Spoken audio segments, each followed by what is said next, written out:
নমস্কার বন্ধুরা, আজকে তোমাদের জন্য যে গল্পটি আমি শোনাতে এসেছি, গল্পের নাম বিজলের ডাঙা। লেখক ষষ্ঠীপদ চট্টোপাধ্যায়, আর গল্প পাঠে আমি সাধন ঘোষ। হুগলি জেলার রূপরাজপুরে প্রবোধকৃষ্ণ পাল মহাশয় গল্পটি আমাকে বলেছেন। তবে এও বলেছিলেন যে এই গল্পের সময়সীমা সঠিক করে বলা শক্ত, কেননা বহুদিনের পুরনো ঘটনা এটি।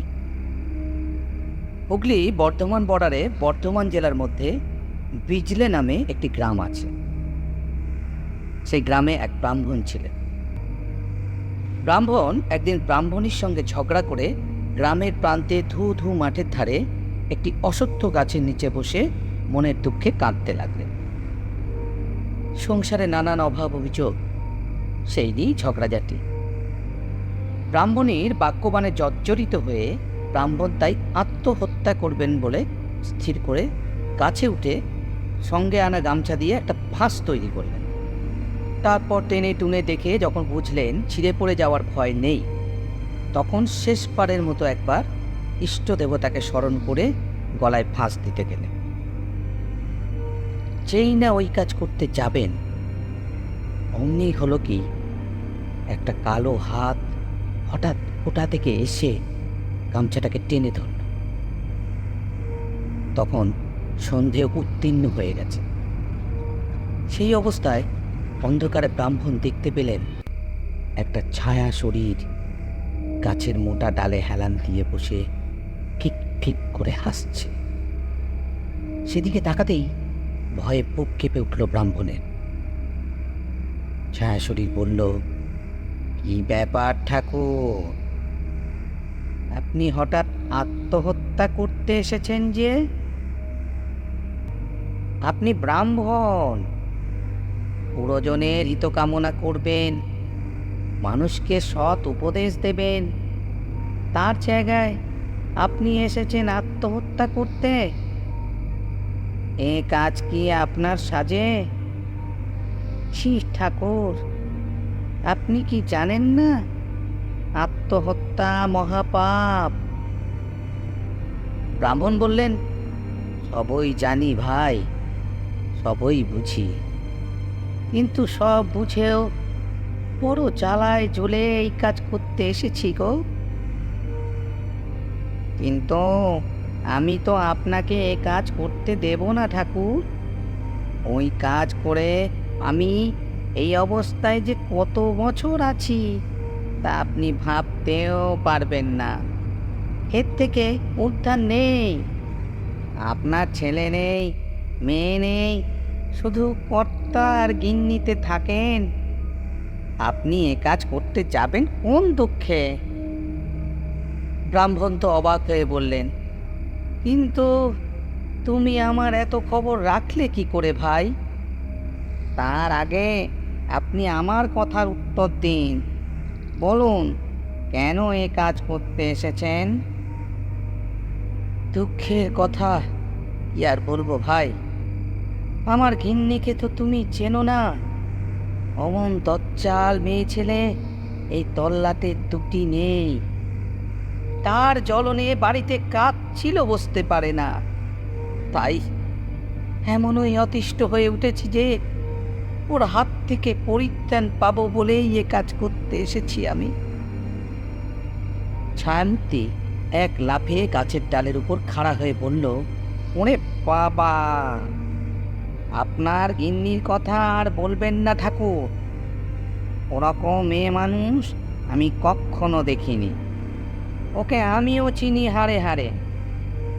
আপনাদের বাড়ির পাশেই যে আম গাছটা আছে, এই গাছে আমার 100 বছরের বাস। শুধু আপনার গিন্নির চিৎকার চেঁচামেচি আর গালিগালাজের চোটে আজ বছর খানেক হলো আমি পালিয়ে আসতে বাধ্য হয়েছি এখানে। কাজেই যার গালাগালিতে ভূত পালায়, আপনি মানুষ হয়ে তাকে নিয়ে ঘর করবেন কি করে? তা ঠিক আছে, আপনাকে আত্মহত্যা করতে হবে না। আপনি এখানেই থাকুন, আমি আপনার থাকার ব্যবস্থা করছি। ব্রাহ্মণ তখন গাছ থেকে নেমে এসে মাটিতে বসলেন। ভূতও নেমে এলো। সে এক আশ্চর্য রকমের পরিবেশ। একদিকে ঘন জঙ্গল এবং অপরদিকে ধুধু মাঠ। ব্রাহ্মণ বললেন, সবই তো বুঝলুম, কিন্তু তুমি যে আমাকে থাকতে বলছো, এই জঙ্গলে আমি থাকবো কোথায়? আর যদিও থাকি, খাবো কি? সে চিন্তা আপনার নয় ঠাকুর, এ চিন্তা আমার। আমি এই গাছতলায় আপনাকে একটি ঝোপড়ি বানিয়ে দেব। আপনি দিব্যি বহাল তবিয়াতে সেখানে থাকবেন। আর এই যে দেখছেন ধুধু মাঠ, এটা হচ্ছে অনাবাদি পতিত জমি। এই জমির দখল নিয়ে আপনি চাষবাস করুন। এতে যা ফসল ফলবে তা সবই আপনি ভোগ করে সুখে দিন কাটাতে পারবেন। কিন্তু এর মধ্যে কোনো কিন্তু নেই। আপনার ব্যবস্থা আমি করছি, আপনি একটু বসুন। আর কিছুক্ষণের মধ্যেই আমার বন্ধু বান্ধবেরা এসে পড়বে। আমি তাদের সঙ্গে পরামর্শ করেই সব কিছু করে দেব আপনাকে। ব্রাহ্মণ নিশ্চিন্ত হয়ে বসে রইলেন এবং সামনে বসা বন্ধু ভূতের সঙ্গে ভবিষ্যৎ পরিকল্পনা নিয়ে নানা রকম আলোচনা করতে লাগলেন। বেশ কিছুক্ষণ পরে অন্যান্য ভূতেরা দলে দলে সেখানে এসে হাজির হয়ে ব্রাহ্মণের সব কথা শুনল। তারপর প্রত্যেকেই একমত হয়ে ব্রাহ্মণের পুনর্বাসনের ব্যাপারটা মেনে নিল। সকলে মিলে অনেক যুক্তিতর্কের পর বাঁশঝাড় থেকে বাঁশ, তাল গাছ থেকে পাতা ইত্যাদি এনে তো রাতের মতো ব্রাহ্মণের থাকার একটা আস্তানা করে দেবে। ব্রাহ্মণও মনের আনন্দে সেই আস্তানায় আশ্রয় নিয়ে পুনর্জন্ম লাভ করলেন। রাত শেষ হতেই বিদায় নিল ভূতেরা। যাওয়ার আগে বনের ভেতর থেকে নানাবিধ ফল মূল ব্রাহ্মণের জন্য রেখে গেল তারা। ব্রাহ্মণও তো বেজায় খুশি। এইভাবেই যদি জীবনের কটা দিন কেটে যায় তো মন্দ কি? বিজলের ডাঙা ভূতের উপদ্রবের জন্য সেখানে খ্যাত ছিল। এর আশেপাশের গ্রামের লোকেরা ভুলেও কেউ ওদিকে যেত। কাজেই সবাই যখন শুনল ব্রাহ্মণীর সঙ্গে ঝগড়া করে ব্রাহ্মণ বিজলের ডাঙার দিকে চলে গেছে, তখন ধরেই নিল সবাই যে ভূতেরা তাকে আস্ত গিলে খেয়েছে।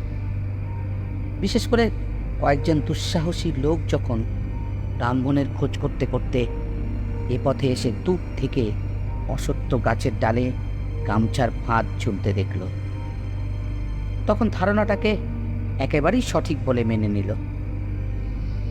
অতএব ব্রাহ্মণ যে বেঁচে থেকেও সকলের কাছে মৃত প্রতিপন্ন হলেন। কিন্তু তা হলে কি হয়? ব্রাহ্মণের কবলমুক্ত হয়ে ব্রাহ্মণ দারুণ সুখী। ভূতেরা তার কোনো অভাবই রাখল না। সারাদিন ব্রাহ্মণ একলা থাকেন, রাত্রিবেলা বন্ধু ভূতেরা সহায় হয়। তাদের দয়ায় এই বিস্তীর্ণ অঞ্চলের মালিক হয়ে গেলেন তিনি। একদিন ভূতেরা বলল, আপনি এক কাজ করুন, এই জমি তো অনাবাদি পড়ে আছে, আপনি একে আবাদ করে ফসল ফলান। ব্রাহ্মণ বললেন, বললি তো বেশ, আমার আপত্তি নেই, কিন্তু এ জমি চষবো কি করে? আমি কি চাষের কাজ কিছু জানি? তেরা বলল, এ বড় সমস্যার কথা বটে। তা ঠাকুর, আপনি এক কাজ করুন, রাত্রিবেলা গ্রামের লোক ঘুমিয়ে পড়লে গ্রামবাসীদের ঘর থেকে লুকিয়ে গোটা কতক কোদাল জোগাড় করে নিয়ে আসুন দেখি, বাকি কাজটা আমরাই করে দেব। ব্রাহ্মণ তাই করলেন। ভূতের পরামর্শ মতো গ্রামে গিয়ে লুকিয়ে এর ওর বাড়ি থেকে কোদাল, কুড়ুল ইত্যাদি যা পেলেন নিয়ে এলেন। তাই নিয়ে সারা রাত ধরে চলল ভূতের উপদ্রব। সেই বিস্তীর্ণ অঞ্চলকে রাতারাতি মাটি কুপিয়ে ভূতেরা চাষের উপযোগী করে ফেলল। তারপর বলল, যান, যাদের জিনিস তাদের ফেরত দিয়ে আসুন। ব্রাহ্মণ তাই করলেন। আর একদিন ভূতেরা বলল, ঠাকুর, কয়েকটা বালতি চাই যে, জমিতে জল দিতে হবে। ব্রাহ্মণ তখনই গ্রামে গিয়ে বালতি নিয়ে এলেন। এইভাবেই শুরু হলো চাষাবাদ। দেখতে দেখতে সবুজ শস্যে ক্ষেত ভরে উঠল, মাঠের ধান মাঠে পাকলো। ভূত মজুরেই সব কিছু করে। ব্রাহ্মণের গোলা ভরা ধান হলো, এত ধান যে আশেপাশের গ্রামের লোকের খামারে অত ধান নেই। সেটা ছিল খরার বছর। চারিদিকে অন্নের জন্য হাহাকার পড়ে গেল। কত মানুষ না খেতে পেয়ে উঠল, অথচ ব্রাহ্মণের গোলা ভর্তি ধান। তাই একদিন ব্রাহ্মণ আর থাকতে না পেরে সন্ধ্যের সময় চুপি চুপি গ্রামে গিয়ে হাজির হলেন। ভাবলেন ব্রাহ্মণীকে সব কথা বলে ক্ষমা ঘেন্না করে নিয়ে আসবেন এখানে। কিন্তু হিতে বিপরীত হলো। ব্রাহ্মণকে রাতের অন্ধকারে দেখা মাত্রই ভয় চিৎকার করে এমন কাণ্ড বাঁধালেন ব্রাহ্মণী যে গ্রাম শুদ্ধ লোক ওই ওই করে লাঠি সোটা নিয়ে ছুটে এলো। তারপর ব্রাহ্মণকে দেখেই তো চক্ষু স্থির। সবাই তাকে ভূত মনে করে নিত্যয়ভাবে লাঠি পেটা করতে লাগলো। কয়েকঘা লাঠির বাড়ি খেতেই রক্তাক্ত কলেবরে লুটিয়ে পড়লেন ব্রাহ্মণ। তারপর যখন একেবারে নিশ্চল হয়ে গেলেন, তখন এই গ্রামের লোকেরা নিজেদের ভুল বুঝতে পারল। কিন্তু তখন সব শেষ। একমাত্র সৎকার ছাড়া করবার আর কিছুই ছিল না তখন। অপঘাতে মৃত্যু। তাই তৃতীয় দিনে খুব ঘটা করেই শ্রাদ্ধ হলো ব্রাহ্মণের। গ্রামের লোকেরা চাঁদা তুলেই ব্রহ্মহত্যার পাপ ঢাকতে সব ব্যবস্থা করল। অনেক লোকজনও খেল। কিন্তু বন্ধু ভূতেরা ব্রাহ্মণের যে শ্রাদ্ধ বাসরের আয়োজন বসিয়েছিলেন সেদিন, তার যেন তুলনাই নেই।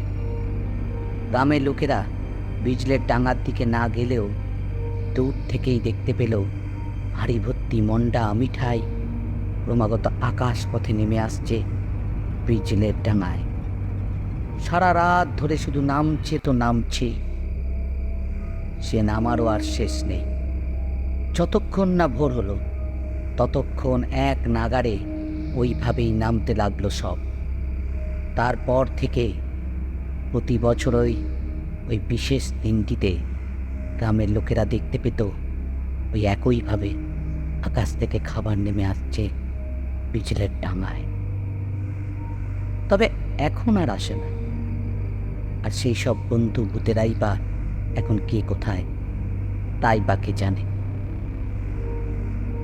আজ আমার গল্পের এখানেই সমাপ্তি। গল্পটি যদি ভালো লেগে থাকে বন্ধুরা, অবশ্যই লাইক, কমেন্ট আর শেয়ার করবে।